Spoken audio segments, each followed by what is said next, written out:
Hi there. Thanks for joining me here on Conversations for Yoga Teachers. I'm your host, Karen Fabian, the founder of Bare Bones Yoga and the creator of the Momentum Magic Method, the way to become a confident teacher, one who effortlessly walks around the room, shares clear cues, easily builds sequences, and speaks from your heart, sharing authentically with your students.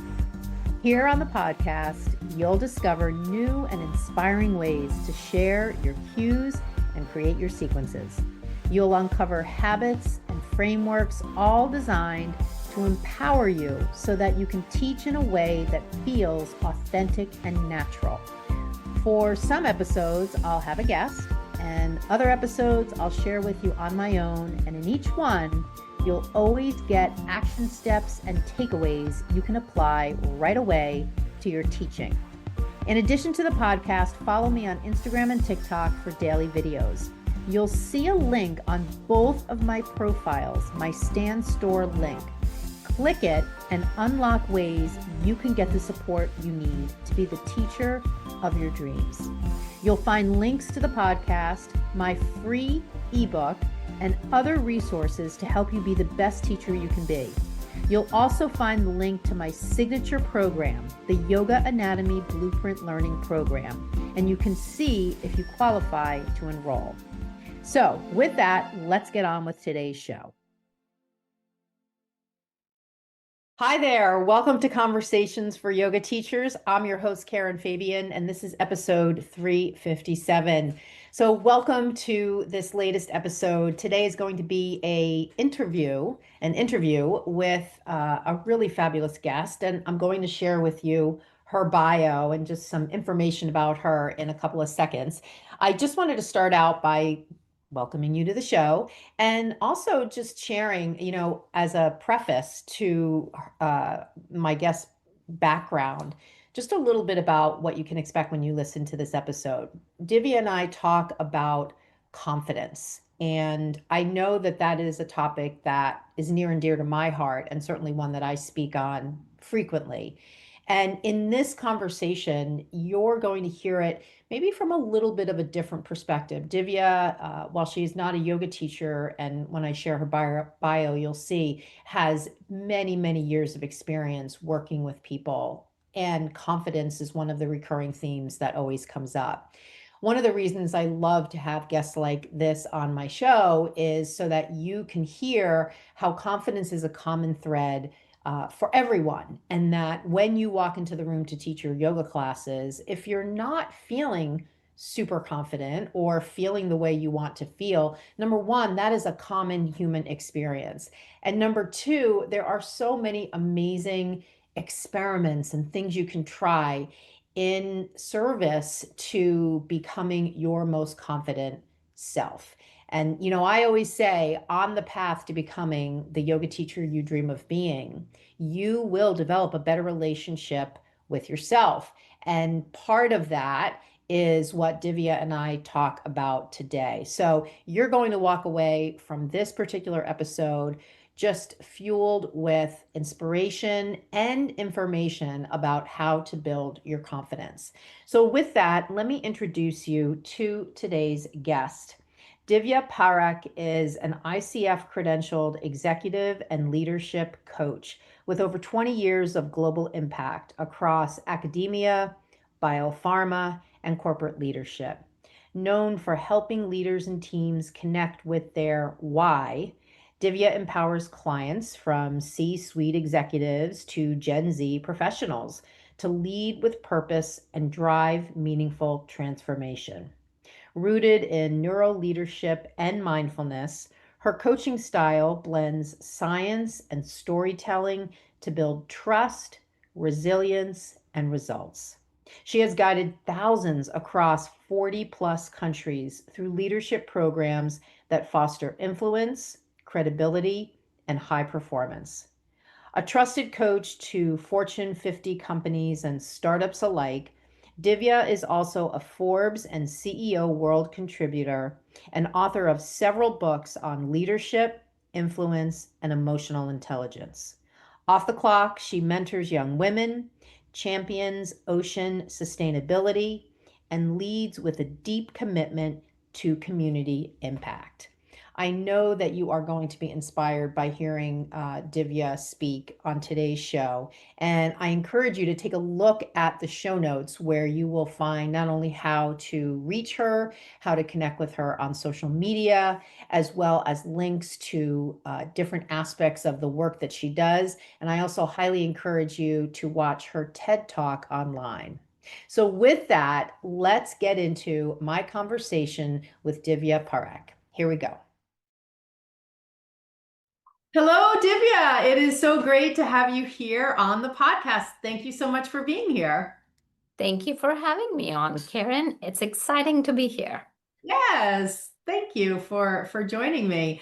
I'm psyched for today because you and I have chatted before about confidence, and it's such an important topic for the listeners in my community.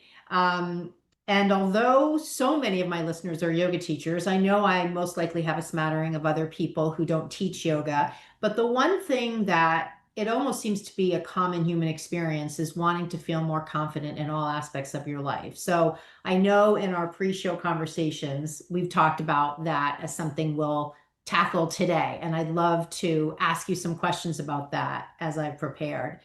I thought of sort of an interesting way to kick it off. I was going to kick it off with sort of my general question of tell me a little bit about yourself. I want to do that second because in doing some pre-work before the show and watching your TED Talk and watching you on some other shows, some other podcasts, I could really tell that you feel, at least my perception of you, is that you feel really confident. And so I'd love to know, number one, is that true? And number two, where does that come from in you? Great question. So, yes, that is true. And the way I see it is that confidence, a lot of people kind of talk about. Actually, I was talking to one of my clients today that she said, "Oh, yeah, I'm confident." I'm like, "Okay, I see that you're telling me you're confident. And at the same time, you're telling me on your intake form that you need to work on this. So to me, the confidence is there are different areas for confidence. Some could be that, for example, I love public speaking, put me in a room with, just did a workshop with 100 people, didn't know anybody, people didn't know. They sat down, they started sharing personal problems. So I can create that magic. Now, take another area, even today. Like if I'm talking to you, I'm a people person. Then yes, I get my energy from the other person. Now you put me in front of the camera, that Zoom, right? That Logitech. Sometimes it works, sometimes it doesn't. And now I got to do the Facebook Live. So I'll do it, but I'm not confident in it. Confident in the sense like, like you just show up and you're in the flow. So to me, confidence is so different and it has got so many different variations of the definition and it's so unique to each person. And the way I say it is like, you can be confident in one area, but may not be that confident in other areas. So it's Mm, important to recognize what are your strengths, what are your zone of genius, and just kind of go with that. mm. Yeah, that's such a great example because a lot of the women I work with in the context of teaching yoga and wanting to feel confident doing that, they're just sort of at a loss because they feel confident in other areas of their life. But when they begin teaching classes and walk in the room, they feel really nervous and stressed. And on some level, especially if they have raised a family and or they have a corporate job and they do presentations in their job, they're wondering, why can't I access that to the same degree as when I am doing these other things and I feel confident? So what are some things, like even for yourself, how do you lean into the discomfort if you were doing camera work type things? Is there something that you draw on from the other things you do where you actually do feel confidence is at a high level? So I have like, a lot of different toolkits and tools in my toolkit and backpack, so to speak. So it depends. I say, like, the top of the triangle lies or sits self-awareness and emotional intelligence. The key is like being self-aware. Where are your blind spots? And I've got plenty of blind spots. And if you're thinking that people don't have blind spots, I am sorry. Like, hey, power to you. Maybe you're from Mars or Venus or some other place. But I haven't encountered one person who is just perfect in everything. And maybe there are. So if you are, kudos to you, power to you. So I become like, as I mentioned about like self-awareness. Where are your strengths? Where are your weaknesses? And it's important to know your weaknesses and shortcomings or the blind spots. And once you know that, then using emotional intelligence, which tool works in that situation, because what may work for one person may not work for another. So I'll kind of give an example for myself that I'm talking about doing the Facebook Live. So then what I do is I use the technique when I do my book writing, that when I'm writing my books, I have this picture of one of my clients. So of course she doesn't know that. And so having a picture, so I'm writing, I'm speaking to that one person. So when I do that, I'm in the flow, I'm writing, it just goes. So similarly, when I'm doing my Facebook Live or something like that, I'll imagine that she's sitting right there, just like you're sitting in front of me. And brain doesn't know the difference between the reality and the visualization. That's why we always say, right, that visualization is very powerful. So I visualize sitting. So that's just one tool. And that, what it does is that helps me lean into discomfort that, yeah, somebody's there, What if only one person saw my video? So the key is like shifting the focus from me to the person you're serving. Mm.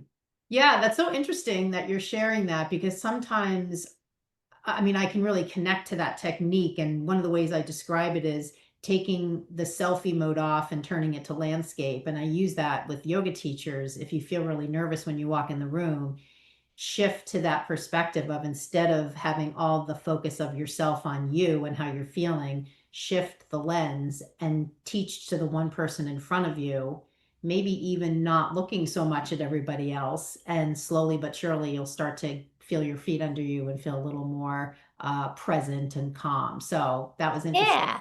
that you And went there. just to kind of add to that very quickly, like, I keep also the notes from my clients or what they have said. So I've got a notebook of my impact. I call it my impact notebook. And I could pick it up and read it. And then that helps me to lean into discomfort because what I'm doing is not for me, it's for others. And when we shift, I always say that flip the M in me, it becomes W. So, like, when we flip that me to we, what happens is that your focus is like, oh, nobody cares. People are so bogged down in their own problems. They don't care what you're looking. And if they do, so what? You're not here to please everyone. So think about, like, from a yoga teacher perspective, that one person, they may have a cringe in the back, they may have something, or they've been having a hard week, they could be going through some personal conflict, family conflict, health. I mean, there's so many things. What if your teaching could make a difference in their lives? Mm. Yeah, very What true. if you could create that space for them? Hmm. Yeah, so now your focus is less on you and more on them. Yeah, that It's can about the impact at the end of the day. I love that idea of what did you call it? An impact notebook? Yeah. That is fabulous. I love that. So now that you've shared a little bit about, we were talking about confidence and you mentioned your clients, share a little bit about what you do. Like, what is what you do? And tell us a little bit about the details there. Sure. So I dance in multiple areas, and people say, oh, how can one person do so many things? And here's what I'll say is that I love learning and I love expanding. I love pushing into the zones of discomfort. And that doesn't mean I don't have discomfort. I've got discomfort throughout the day. And the beauty of that is that when you recognize that you're a human being and there's always room for growth, it allows you to become familiar with failure. So I will say that it's so important to become familiar and comfortable with failure. So what I do is like I've got three arms to my business and I've got a fabulous team. That's how I'm able to do a lot of things. So one is the whole around confident leaders, like, we build confident leaders.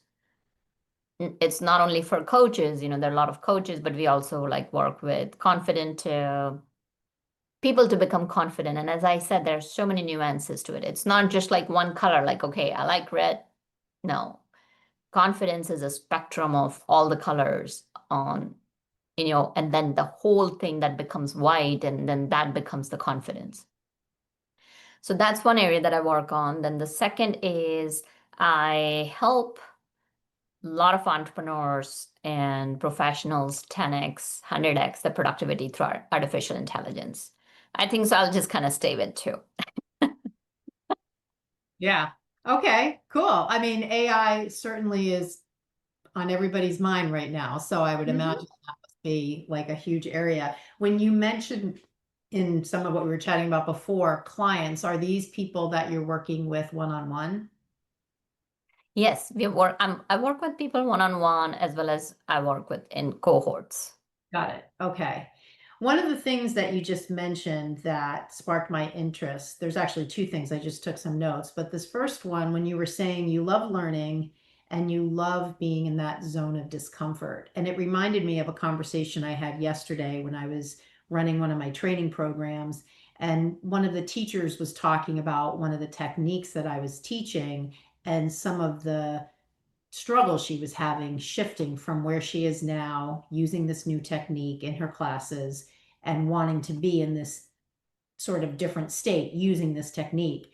And I was thinking when you were calling it a zone of discomfort, is that oftentimes what people experience when they're trying to shift from one way of being to another? And how can people manage that feeling of discomfort when they're learning something new? Great question, Karen. So one of the things to realize is that our brains are designed to suffice, not optimize. I come from a neuro background and biochemistry background, so done a lot of studies in there. So the first, if you kind of sit and recognize that, my brain just loves to automate. So then that takes the pressure off you that you're not able to do things. All right. So brain doesn't want to do it. How can I coax it? How can I help it become familiar with failure? And so now what you're doing is you're playing a game versus like focus, I cannot do this. I need to do this. So I call it the should syndrome. I don't know if there's a thing like that or not, but recognizing that I should be doing this, I should be done. It's all right. So flip the should versus, replace the should with could. So when we talk about zone of discomfort, so as I mentioned, that brain does not like to optimize and brain doesn't like pain. So because it doesn't like pain, what it does is that voice, your inner critic is going to tell you, you know why? If you do that, what if you fail? What if you're not the right person? What if people mock you? Who are you? Kind of step in the room and teach yoga. You just had one certification. There are people with years and years of experience. So that inner critic is trying to hold you back in the zone of comfort. Even though it is self-sabotaging, why does it do that? Because that's all it knows. So now, slowly but gently, think about your brain as like a little child. You wouldn't shout at it. Think about like those parents, the child falls down so many times and they take the first step and like, yay! The whole room is filled with joy. So what if you were to give yourself that grace and say like, all right, I'm experiencing that zone of discomfort. Give it a name. Have fun with it. So now what do I do next? So let me reframe. Instead of I should, what if I could? Mm. Yeah. So that has a lot of power. What Mhm. if I could just take one step, just do this one class? Because there's so much power in the present moment. Mm. Let me just do this. And then I can also incorporate, like, before the end of the class, what's one thing that you loved about today? What's one thing you would want me to do more of? So getting like real-time feedback right there. Mm. Yeah, I mean, the difference between should and could in my hearing it is so different. I mean, should is heavy and could is light. And there's so many things which are baked into the yoga teacher training process that are covered in this. You have to do it this way. You should do it this way. This sort of binary. This is the right way. This is the wrong way. So I know people listening will relate to that feeling of I'm going into my class and I don't feel empowered to be myself. I'm bringing in this backpack of all these things I should be doing. And so I really like that you offered this, as you say, this reframe to, I mean, even when people say, I have to go teach class tonight at 6, it's like, well, what about I get to go teach class at 6? Yeah. Or if you could say, like, oh, I get to teach, like, I get to teach, and like, what if I could impact one person? Yeah. Take that could even further, because you're teaching yoga class because you want to create an impact. Otherwise, you wouldn't be in there. You would just learn yoga and do it for yourself. So you're there for impact. So take it one step further as you continue to become familiar with that zone of discomfort. Hmm. That's fabulous. So, one of the other things you said that I really would love to hear you speak on a little bit more is the concept of emotional intelligence. I sort of feel like that's become a bit of a buzzword over recent times. And, with social media, sometimes these buzzwords get extra amplification because people start to use them. I don't know that if I actually had to define it, I'm not actually sure what I would say, quite honestly. So give us a sense of what is emotional intelligence? So emotional intelligence, I mean, I could do emotional intelligence 101. I do workshops for like 5 days on it. For our short purposes here, given the time constraint we have, I would say is emotions, right? And the intelligence to deal with your emotions, the intelligence to regulate your emotions. So what if we could define it in one sentence? The difference between the reaction and response. Simple. For layman's term. Something happens, we react. And that's okay. I mean, sometimes, it just happens. But next time you feel the urge, take a pause. And don't forget that you do have a choice. Mm, And there's a choice, so like you'll still react, and it's okay. And it depends on the scale of reaction. Sometimes those are okay, but sometimes they're not okay. So just kind of working on it. mhm, It's a process. Our brains are conditioned. By the time you're 35, 95% of your thoughts and behaviors already automated. mhm, So I don't know about you, like, as we age, a lot of my behaviors are still automated. And it's just kind of becoming self-aware, taking a pause. The way I see it is just like a highway. They do the construction. The road is done fantastic. Not even a week goes by and you see the construction workers again over there. So we are all work in progress till the last day of our lives. That's how I see it. Yeah. So as you were talking, one of the things I was thinking, I mean, sometimes, I hear things and I try to sort of translate it into the context of what's the lesson there for somebody teaching yoga. Although these things are universal, what we're talking about is universal to human experience.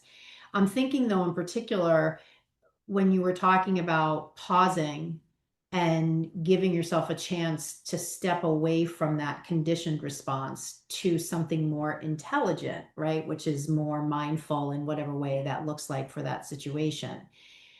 However, some of the teachers I work with have some sort of history and I'm going to use the word trauma somewhat lightly here because I'm not talking about big T trauma. I'm talking about I walk in the room to teach my class and I'm reminded of such and such a situation, not a super traumatic situation, but something where I felt uncomfortable. And so I'm holding myself out here in this room as the expert to teach yoga, but I'm reminded of this other situation. And so I'm curious now that we're thinking about emotional intelligence, if I have that reaction to, in this situation, get really nervous and it's triggered by either my conscious or unconscious acknowledgement of this past situation that's the cause of my reaction, do I have to go back and sort of excavate that situation and start to link it to my behavior that I want to change? Or can I just stay at the level of the surface and try to change the behavior there? Usually you have to work through the emotions and heal it, because you can stay on surface and you'll be able to kind of go through the situation, but it will keep on coming back till Yeah. you have dealt with it and released it and let it go. And Yeah. then also it will keep on coming back because the hippocampus, like, we have a whole memory bank. So it is stored in the brain. So think of it like this, that let's say if you're used to getting out of your car and you're used to taking a road, but now there is construction, you don't want to go because, there could be a detour, there could be like lot delays on that, but sometimes you don't even think and you take the road. So then the acceptance kind of comes into play. So there are multi layers to it. It's not as simple as like, what step one, two, three. And it would also depend on each person. Like, the situation is unique to different people. And also recognizing that for some, people have breakthroughs really quickly. For some, it can take years and everything is fine. There's no defined Mhm. success criteria for that. Yeah. I know when I work with teachers one-on-one, sometimes in our conversations, they'll be at the surface level of what's not working for them. And as I start asking questions, they start realizing there's a connection between Mhm. what's not working out for them in the here and now. And oh, I'm having this memory now that I'm talking to you about something that I experienced as a child, and I'm starting to think that there's a connection there. So this leads me to my question around sort of the unconscious things that are happening and sort of the conscious ways we're behaving. And especially because you have a neuro background, a neuroscience background, I'm curious, how do we bring those things to the surface? Is it really only possible when we talk to somebody else who's not in our own head? Well, it is yes and no. So the first key is like self-awareness. That when do you feel triggered? Like, because you'll know it. Mm. Human beings are extremely intelligent creatures, as well as very complex and complicated. So recognizing it and figuring out what is bothering you the most. Because like some quirks. So for example, like, I like to take a break when I'm eating. Just kind of take that 10-15 minutes. So just few years back, I would be having lunch, turn on the TV, like, you want to take a break. So like, okay, you feel that turning on TV is a good way, you're numbing your brain or playing games or, whatever it is. But now I'm trying to bring as much mindfulness in my life throughout the day as much as possible. So doing conscious living. And some days I will not even know and I'll be in TV room eating. So then I realized, and then like, becoming aware. And Mm. then when you're aware, then you have to make a deliberate choice. So Mm. mindfulness is not easy and it can be tiring. So that's where I always say that is that pick one thing to work on. Mhm. So let's say you want to work on one thing. So I'm just talking about myself again, mindful eating. So this way, sometimes I'll even just be in the moment, For example, today I had salad, arugula salad with some green dressing. I had some pomegranate, blueberries, and some nuts. So it was a delicious, some apple, some very delicious. And then I started playing game with it that, okay, let me see how those two flavors match. Like, you're picking in the fork. I'm not like deliberately going and picking. Two popped up. I'm like, huh, it's interesting. Apple and pomegranate taste really good. So it is about like knowing yourself, going back to emotional intelligence, like, what makes you enjoy things, what things stick for you, what works for you, and then just kind of building upon it slowly but surely. There are no shortcuts. And Mm. then the key is that you can do that yourself, or you can be part. I have found, I mean, to this day, like I'll share that, like in my first coaching class, like I think so 2008, I forget the year, I was like doing between 2008, 2009. One of my first coaches, Angela, like such a powerful coach, she said that just because you get certified as a coach will not mean that you don't need directions. We all have blind spots till the last day of our lives. So to this day, I've got two coaches for myself. So it's completely on your own. You can do it on your own. Or if you work with a professional, then of course the path to success gets much shorter because they've made the mistakes, they've had the experience. So I always say that there is no right or wrong path, whatever works for you. Yeah. Yeah, I can say too, when I've worked with a coach, it's been so helpful. And I remember over the years, as I've worked with different coaches, they've observed things about me that I didn't see. And in bringing it up, even in one case, I got initially sort of defensive, like, oh, that's not me. And then the more we talked about it, the more I realized the connection to something in my past, and it started to make sense. And that was so necessary to move forward. So I totally agree with that. Um, One of the things when I was taking a look at your TED talk, the concept of sort of having it all. And I know that this was something that you had spoken on in that talk. And one of the things that sometimes the women I work with find challenging is if they do have this passion for teaching yoga, and if they're also raising a family and also working a full-time job, there is sort of on some level just running out of time, that feeling like I don't have enough time to get all these things done. And at the same time, wanting to really invest in teaching yoga because they're passionate about it, even if they are passionate about their job. It's sort of, you can have multiple things that you're really fired up about. So, the concept of having it all, I think another thing out there that people say, how do we actually do that? What comes up for you as you think about that concept? And certainly as I watched some of the talk, I could see that you were speaking. Or so I say, like, as I talk about it in the TED Talk, there are some ingredients, basic ingredients that you need to have. Without those, it's not going to work. But the key is defining, I compare it to baking your own cake. Mm, So, what's your cake going to be? mm, It's okay. You have a family, you have a full-time job, you want to do yoga, but what does that success look like? Define it. So I'll give an example for one of my clients.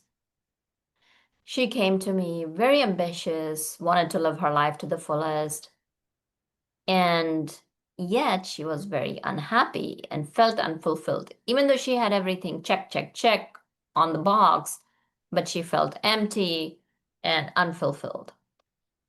So we sat down and we figured out what was it that she really wanted. And she said that the corporation job was very demanding. So she wanted a job, but she didn't want to climb up the ladder, just a paycheck for benefits and all that. So then out of that, the action came out, find a job where it's only like a checkbox, where she will, of course, show up fully. She would not like, very conscientious, very nice person. But where she would know the work is okay, like, she would just be okay with that. She's still finding some joy in it. So we said that. Then for her family, she was very worried that, oh, I don't get me time. I'm like, what's me time? These children will grow up. By the time they're 10, 12, they'll not want to hang out. And then you'll be craving that time. So what if spending the time with children was your me time? Yeah. Because think about how much you're learning, that fun you're having. Why does it have to be separate? Like all these definitions that society has literally, like, thrust upon us. And she's like, yeah, why couldn't I put my daughter, get a runner stroller, and go for a running stroll with her? I'm like, exactly, you got that. Then she was actually a yoga teacher. I mean, she still is. So she wanted to teach yoga. And then she had dreams of opening up her studio and putting on so much pressure. And she couldn't just leave her job. I'm like, what is it that you could do? So you're still getting the joy.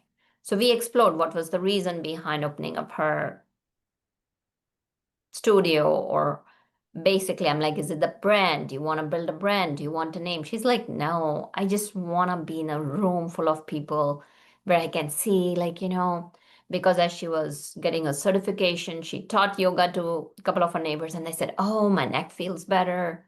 It was all about impact. I Mm. said, what could you do? She said, I could teach yoga for someone else Mm. as I'm building my name and as I get to that point. So who's to say that the societal have it all is the answer to your have it all? So it's about deciding what is your definition of having it all. And she did that, and I'm happy to report that she has her own yoga studio now. Took her 5 years. But now her kids are teenagers, and she's like, this is a perfect time. Yeah. Yeah. Yeah, that's amazing. And it's ironic that we're talking about yoga teaching, and this is Yeah. part of the story. Yeah, I do find when I work with people, sometimes they have this sort of very rigid way of thinking. And I love that what you shared was, it sounds like part of your role in working with her was to sort of help her shift from thinking it has to be all or nothing to thinking about other ways that are more flexible ways to get where she wants to go. So That, she had it all at every stage, but the yeah, definition was hers. yeah, the definition was hers. Because we forget, we just focus on the end result, but it's the process. The process, the more you're focused on process, then you can have it all. So, for example, you're going to, let's say, Alaska, okay? So you may have a couple of layovers. And now you're in the plane, you're complaining, oh, there's a delay. And versus you make it an adventure. That, oh, you know what? Let me book flights through some new airports that I've never been to. Mm. Maybe let me make a layover of 4 hours where I can get out of the airport, go just check out a few things. I mean, I'm not saying you gotta do that. Right. Just kind of having, and then making all that process as a joy. And that kind of brings us back to mindfulness, that the moment that you have is not a means to an end. Mm. It's an end in itself. Mm. Moment is that part of your life that will never come back. So you're not getting somewhere. You are there already. So if you're there already and if you're in it, then the whole experience becomes a joyous one rather than that rush to get somewhere. Yeah, this is definitely something, I mean, I can sort of reframe it for yoga teachers that are listening, because a lot of the messaging in the yoga industry is that it takes a long time to be a really good yoga teacher. And you could replace that with anything. It takes a really good time to be really good at anything, right? It takes a Yeah. time to learn anything, or a really long time to learn anything. And in what you're saying, it's almost as if you're saying, instead of focusing on that message and that perception that it's going to take me X number of years to be a really good yoga teacher, however I define that, what about shifting what I'm looking at and reframing it so I'm looking at what I'm doing right now as part of the progress I'm making and not focusing so much on that end goal? Is that part of what? Yeah, and think about it, right? Like, let's say even if it is you're just 3 days into yoga, Mm. compare yourself 3 days back. You didn't even know that. So that moment is so precious. Yeah. And as a yoga teacher, like, mindfulness is something like as you're focusing on breathing, and I say that the more mindfulness yoga teachers will practice themselves, the more finesse and the more beauty will show up in your yoga itself. Mm. Yeah, very true. Um, Not one, that I am a yoga teacher or, I mean, I know some poses, but because of some physical restrictions, I'm not able to do it. And mhm. the key is like, think about it. Like, whenever you see a yoga teacher in the flow, right? When they're in the moment, it's like poetry, it's artistry. Yes.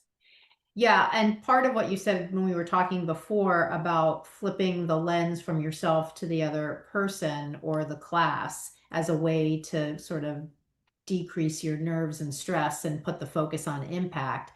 I love that idea again because every single teacher that I talk to, when I ask them, why are you teaching yoga? They'll say, it made such an impact on me that I want to share it with other people. And obviously, situations are different at the detail level, but just generally, it's that Mhm. it was so impactful to me, my mental health, my body, my mind body connection, that I want to be the conduit through which other people experience that. And so, even just shifting to, like when you had said before, why are you even doing this? Or no one's pressuring you to do it. If you want to have it all, and that involves working and having a family and teaching yoga, the teaching yoga part presumably came up because you wanted to do it. It's not like anybody forcing you to do it. But isn't it Right. interesting when we sort of get ourselves to that point and all of a sudden we're kind of complaining that we don't have any time? Yeah. And going back to my client's story, she would come and say, like, I go there so hassle. Like sometimes I feel I'm just doing the motions. Hmm. I'm like, what if you could Yeah, create that space where everybody's coming like that? right, And you could create this space where they could just let go and be with you. right. And that stuck with her. And she Yeah. started doing that. And her classes would be just booked. Like, people wanted to just join because she was not just showing the framework, but she was bringing that experience herself and her energy. So there's so much to be said about that it cannot be described. It has to be experienced. Yeah. And what a beautiful kind of place she's in now where her kids are older and she has a studio. And looking back, it must be unbelievable to look back and think when she was. Yeah, she couldn't even imagine. She wanted it all Yeah. and forgetting that there's a journey to it. You Right. just can't. And the problem is like, and I put a lot of well, some people may not like it, but if you look at the social media and the movies, right? So if you look at the movies, well, how do they show? Oh yeah, like, this fantastic, like the women are fighting. And guess what? At the end of the movie, I forget which one was it. I think it was the Rangers, forget the star's name too. It's been a while. And she was wearing this whole white jacket, very pretty actress. Not even a spot on her white outfit after fighting in the dirt and all these Transformers and all that. I think it was one of the Transformer movies. Yeah. So the movies and social media, like think about it. What are people doing? They're putting the best foot forward. Is that reality? It's not. Right. I mean, social media has really done a number on human beings. Yeah. Yeah, The for whole sure. thing about fear of missing out and comparing yourself. Oh my God, she looks so beautiful. Who knows? She might have put 10 different filters. Yeah. Yeah. This actually brings up a question about comparison.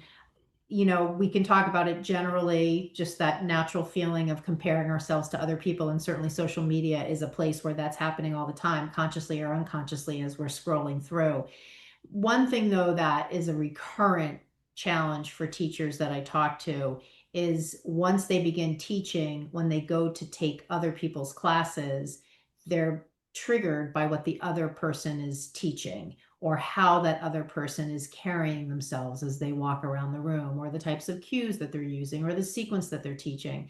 And for a lot of teachers that I talk to, they get to this place where it's stressful to go take yoga. So here they're doing a good thing for themselves by going to take a class, but now they're in class and they tend to be in their head thinking, well, maybe I should be doing that sort of transition in my class, or wow, that person's using cues that sound so interesting. How come I'm not doing that? So now you're taking something that's supposed to be good for you and you're turning it into something that becomes this trigger to feeling badly.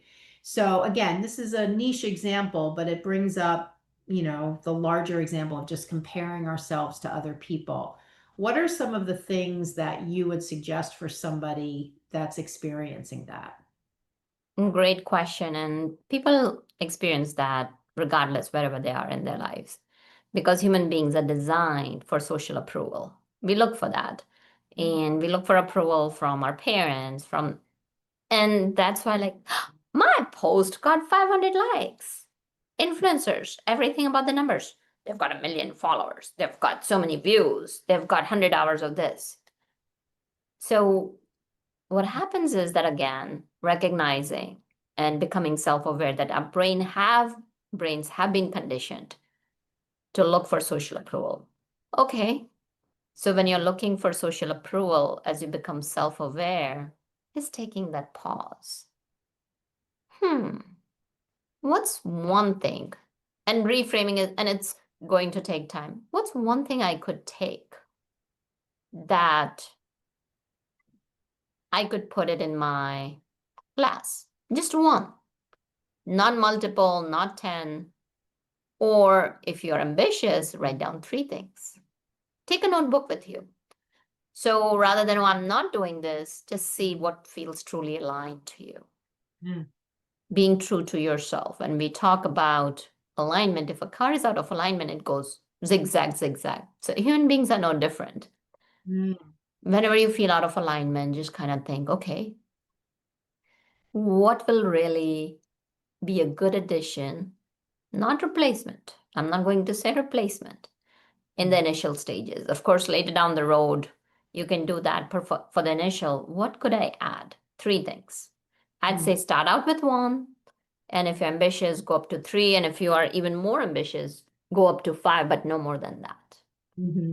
Take a notebook, just write it down, make notes. So now you're not like letting it fester in your head. Oh, I should be doing this. I should be. So instead of I should, you're like, what could I add?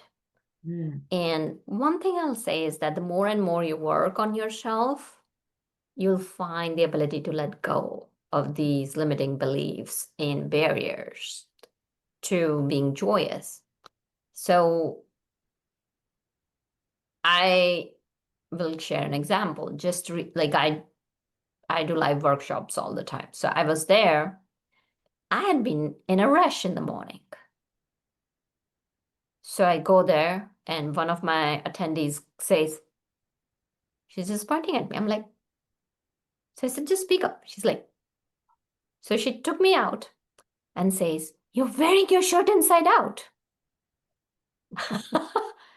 And I had walked through the lobby saying hello to everyone. I smile. And for a second, my inner critic showed up. Oh, how could you do that? I'm like, so what? What's the big deal? What's the difference? Tag is showing on my back. So putting it into perspective, inner critic will show up, acknowledge it, thank you, and then put it into perspective. I'm like, thank you for sharing with me. And then, of course, I went and changed it out. But I have actually done that.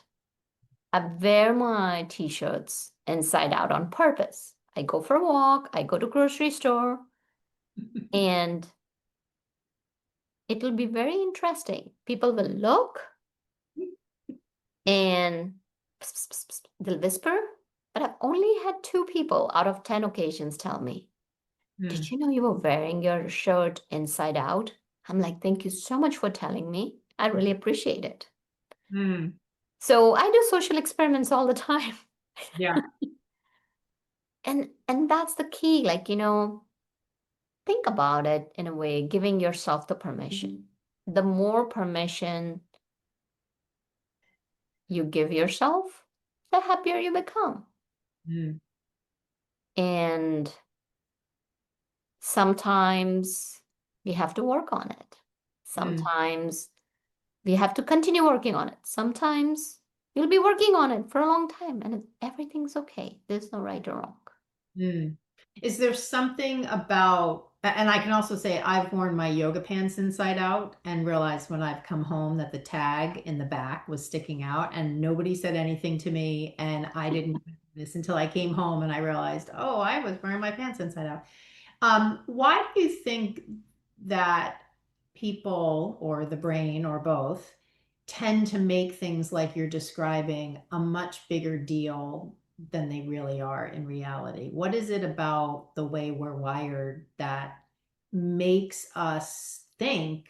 Because it's exactly what you said, it's not a big deal, but yet there's so many different examples we could share. Mm-hmm. We, as the person experiencing it, has raised the bar to such a heightened level when in reality that's not really where the bar is, if there's a bar at all. Societal norms. It's again the definition of success. You Mm, got to define your own definition of success. So think about it. When you're on the beach, if you think about it, people are in their underwear, bikini, right? I mean, so yes, but that is acceptable. Now think about it. If somebody, a lady was walking down in a bikini, same thing, okay, not even her underwear, down the street, people will be like, right. so it is all these social, which are important. Because Yeah. think about it, if we did not have these social norms, then the society would be very chaotic and people, because people don't have the capacity, if there are no frameworks or structure, they don't know what to do with their independence. So they're necessary. It's very, very important because they're defined. Like, human beings like structure. That, okay, if I'm going to a good restaurant, I need to have shoes. Or if I'm going to a country club, I need to be wearing polo. So those are important for people to follow and have a good life. But at the same token, as long as you don't let it become the chains around your feet and hand and around your neck that holds you back, I Mm, say they're very good. Like same thing like for the I say that like having speed limits so important. Otherwise, somebody would be going at 100 miles per hour. So those expectations are necessary. mhm, But now if you let them stop you and make a big deal about it, so that's where you got to differentiate. It right, happened, fine. right.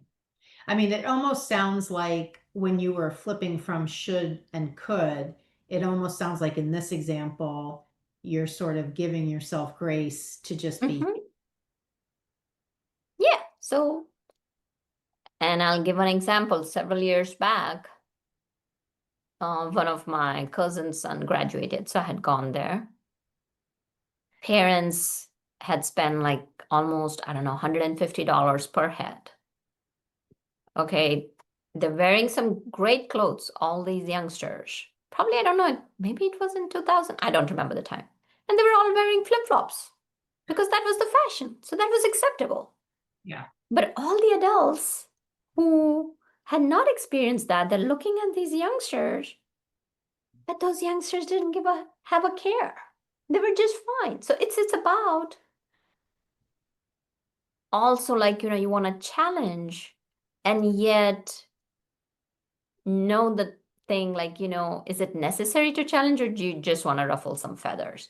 So Right. it's that's where the emotional intelligence kind of comes in, knowing and finding that harmony. I say there is no balance. I Mm, always say that there is that harmony. Mm. Harmony in the sense that as long as you're true to yourself while not putting anybody else down, because that's another thing that has happened in our society. Self-expression, yes, it's important, but not at the cost of others. You want to be like, oh, I want to be like this. And in the process, I'll tear somebody else down. I'll blame other people. That's not right. Yeah. Hmm. So one connection I'd love to make, as we're sort of wrapping up here, I'd love to kind of make a connection because I've not talked about emotional intelligence on my podcast before, but it's such an interesting concept. And I'd love for you to help me make the connection between emotional intelligence and confidence. Like, what's the bridge? Like, how are we building up our emotional intelligence so that we can feel more confident? What's the connection? Because I almost think of emotional intelligence and confidence as different neural states, but maybe they have sort of an overlap. So, what do They you? do. So when you're building your capacity and capabilities and competencies, so kind of demonstrate it with one of my examples of my clients. So one of my other clients, she wanted to stay in the corporate. She wanted to climb the ladder. She was in finance world, so mostly men. Mm. And everybody, they would talk about sports and it was just a different talk. And then she felt out of place. So I asked her, okay, where do you feel true to yourself? She's like, it sounds so much fun. I've sat down with them and watched, like, for a couple of outings, right? Happy hour. I've watched football game and I've gotten into it, but I don't feel true to myself. I'm like, why? She's like, why should I have to learn football? I'm like, so there's your again belief or the conditioning that to be true to myself, I don't have to know football. But now, because you adapted, you found that you enjoy football. So what's wrong with that? Mm. Football is not just for guys, or football or softball is not just for girls. So I'm like, use your emotional intelligence here. Make the connection. She said, huh. She had a breakthrough moment and said that, yeah, it would be okay for me to enjoy football. I'm not, by doing that, I'm not being not true to myself or stepping out of alignment. Mm. She started enjoying that and she loved hanging out with them. So this was the piece of emotional intelligence where I say that like you are discerning Yeah. the situation and connecting the dots at a finer level, not Mm. just at the superficial level, Mm. because she could have said like, oh, I'm not being true to myself, I'm going to change the whole industry. So her whole life could have been miserable just for that. And that's how she came, like blaming, oh, it's all boys thing. I'm like, listen, women have entered, and now we have come to a point where guys are not going to college. They did a whole study, and now men are falling behind. We have Mm. done women, women, women, Yeah. which is awesome because women had been suppressed for so many centuries. But again, we have to find that harmony. Mm.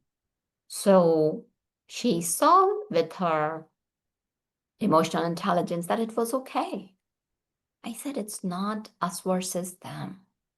It's not women versus men. It's not this race versus that, or it's not like, this versus them. It's about just kind of creating that beautiful harmony. People are people, no matter what the race, what the color, what the country, what gender, whatever you identify with, doesn't matter. At the core of our heart, everyone wants to be happy. Everyone wants to live a fulfilling life. Everybody wants to have that meaning and significance. Everyone wants to have that peace which is common to all of us. Mm. That's lovely. Yeah, I mean, as you're describing it, I almost think of it as like elevated thinking. Like instead of the conditional thinking, it's almost like upgrading the way you think and see the world and see yourself. It's this more elevated opportunity to experience life. So that is just Absolutely. That's a really good way of putting it. And think about it. Like here she was like, I don't fit in. right. Versus to she went and I don't fit in and I am not being true to myself. Versus I found something new to enjoy Mhm. and I fit in. So what did that emotional intelligence do? Gave her the confidence. Yeah, that's a beautiful way to connect it. Amazing. So I know that you've written a number of books. I did and then a review of the books that you've written. So different, a lot of different topics: triumph over trauma, thriving beyond crisis. So I know that for the listener, there's quite a bit of diving in they can do with your books. Share for the listener how they can find you, how they can find your books, and anything else that you would like to share so that people can stay in touch with you. Well, first of all, thank you, Karen, for having me on your show. I really appreciate that and your time and the work that you're doing for others. So what I would say is if you are like, if you are a yoga teacher and if you are looking to kind of get out of there, so the two books that will really help you. One is The Entrepreneur's Garden, and several of my readers have actually said that they've increased 33% of their business just by reading the book. They've created mastermind around it. And the second one is The Expert to Influencer. So those two books will not only help you with your business, but with the imposter syndrome and the confidence that we have talked about. And everything is available on Amazon, Barnes and Noble, like, the places where books are available. And where can you find me? You can find me on Facebook, you can find me on LinkedIn, and my website, it's divyaparekh.com. So if you kind of like Google me up, I'm an easy person to find. Okay.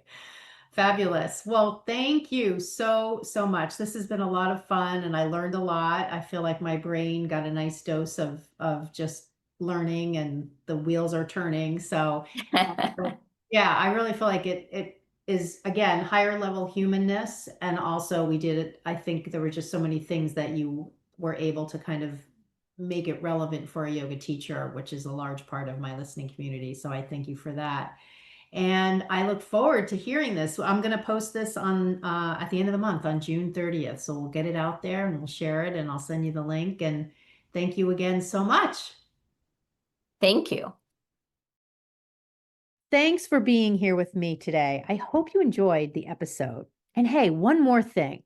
While I don't know you personally, I know what a yoga teacher looks like who's ready to have a breakthrough to being the kind of yoga teacher who walks around the room, sharing cues you know the reason for, understands anatomy, teaching signature sequences without notes or any need to practice with class, and loves teaching yoga without stress, anxiety, or nervousness.